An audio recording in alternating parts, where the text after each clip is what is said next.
Today I want to talk to you about what I call the injury obstacle, and that is how do we not let injuries which happen not be an obstacle to us having what we want with regards to health and fitness. I think that from the person who's super fit to the person who's just starting on their exercise routine after having not done anything for the last 10 years, I think that we pretty much all want the same thing with regards to health and fitness, and exercise being a part of that. I think there's 4 points. One being we know that it's good for us. Number 2 being it makes us feel good when we do it regularly. Number 3, we don't want to be fat, we don't want to be uncomfortable, we don't want to be embarrassed within our bodies or about our bodies. And the 4th one is that for the most part, I think that we enjoy training and may have even made some friendships and mateships or joined a little community where we exercise. Now, there is no doubt that injuries do happen, and I don't want to go deep on why I believe they happen, but I think they happen when we have a go. And I think converse to that, when we don't have a go, and speaking specifically about health and fitness, I think the risk isn't injury, I think it's disease. And so out of those two, choosing the risk of injury or choosing the risk of disease, I'm pretty certain which one I'll be prepared to move towards. So, for me, that's a no-brainer. So injuries, they happen. I consider myself one of the lucky ones because I've had lots of injuries. From a youngster playing football, surfing, having running in my life, so from sprinting to longer stuff, and also what I call exercise-induced injuries. So, hurt myself while training or, through training. And I've been exercising and playing sport all of my life, so this stuff has happened to me. And why I say I'm one of the lucky ones is because I've had so many injuries, I've learned how to deal with them, okay? And the most important part of dealing with them is the psychology, okay? And one of the most important things about exercise-induced injuries is the reason that we're exercising is because it's good for us. It makes us feel good. We don't want to be fat and uncomfortable. We want a half decent body, and we enjoy it, okay? So when an injury pops up, how can we still have those things? It's really important to think that just because I have an injured knee, shoulder, back, whatever it might be, that you can still have exercise in your life. You can still have health and fitness in your life, and that it is no reason to give that up, okay?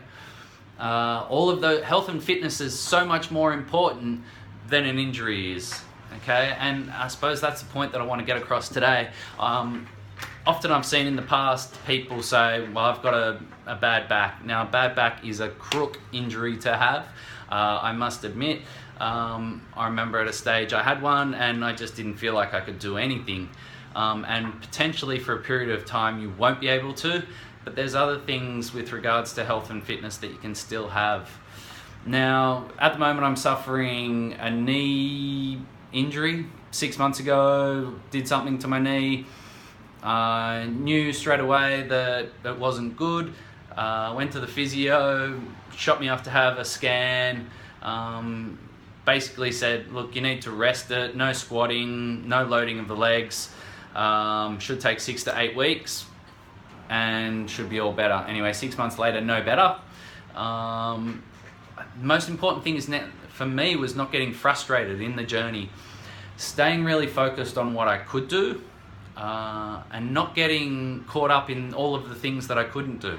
Okay, even though those things that I haven't been able to do, the squatting movement, are the things that I most enjoy, that I'm best at.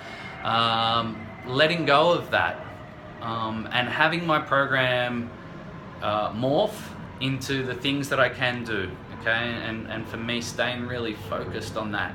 So this is something that I experience. This is also something that I work with on my clients, and that as a team, we pass on to all of our clients here at Ignite. Now, this brought up a really important point for me when I started thinking about this process and what it all meant, and what information and education I wanted to impart on you guys today. And that is, what's the value of Ignite? Now, the value of Ignite, I believe, is not what is within the four walls. It's not the equipment, it's not the hours that we're open, it's not the towels that we provide. They're all great. The real value of Ignite is the information and the experience of our team and their commitment to helping you achieve your outcome. So what I really encourage you to do is, if you face an obstacle, injury being one of them, but there's so many others, I want you to reach out to one of our team, to PJ, to myself, to your favorite trainer on the floor, and say, this has come up for me. Can you help me? How can you help me? What should I do? If it's an injury, if something happens to you, be it away from the gym, be it in the gym, don't just give yourself a week off, 2 weeks off, and then let us know later on that you're injured. Let us know immediately that something has happened to you, and give us the opportunity to say, this is what your program can look like, even though you're injured, even though you have, and I don't even like to use that word, you're injured, like you have some sort of disability, but just because your knee's not 100% right now, you can still do all of these other things. Okay, for me, I have not being able to squat, it has led me more to doing more upper body things, which were my weakness, and more gymnastic type movements and movements on the rings. And I've found a whole new love of gymnastics rings work, which I never would have had the opportunity to do if I hadn't have had a crook knee. So there's positives in the negative, and I encourage you to find those out.